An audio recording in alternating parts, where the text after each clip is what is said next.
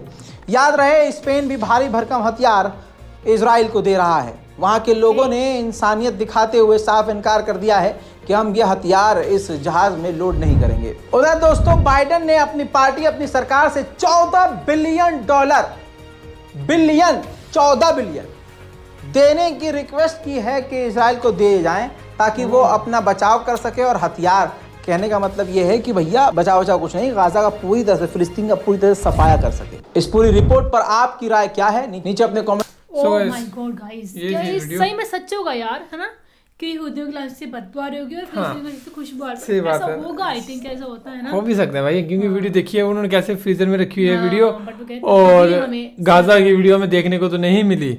But एक बात है कि वहाँ पे फिर अभी चली कहाँ रहे होंगे, इतनी इलेक्ट्रिसिटी का वहाँ पे प्रॉब्लम है ना, जगह है नहीं उनके पास इतनी ज़्यादा, तो इतनी लाशें वो वैसे नहीं रख पा रहे होंगे, इतने अटैक हो रहे हैं, तो obvious सी बात है हॉस्पिटल्स नहीं है वहाँ पे, तो obvious सी बात है भाई ये चीज़ ना, तो सही कहा होगा उन्होंने इस चीज़ के बारे में। और दूसरी बात ये ना, टिकटॉक का एग्जांपल हमें देख के बताया वहाँ पे, एंड भाई तो मतलब आपके सामने ही अब कि आपको पता भी लग रहा है कि भाई ऊपर वाला भी किसके साथ है। इससे उनको और मोटिवेशन मिल रही होगी। हाँ, इससे बहुत ज़्यादा मोटिवेशन मिल रही होगी, लोगों को भी समझ आ रही होगी इस चीज़ के बारे में। तो बाकी तो फिलहाल ये थी video guys, thank you so much for watching the video, मिलते हैं नेक्स्ट वीडियो में।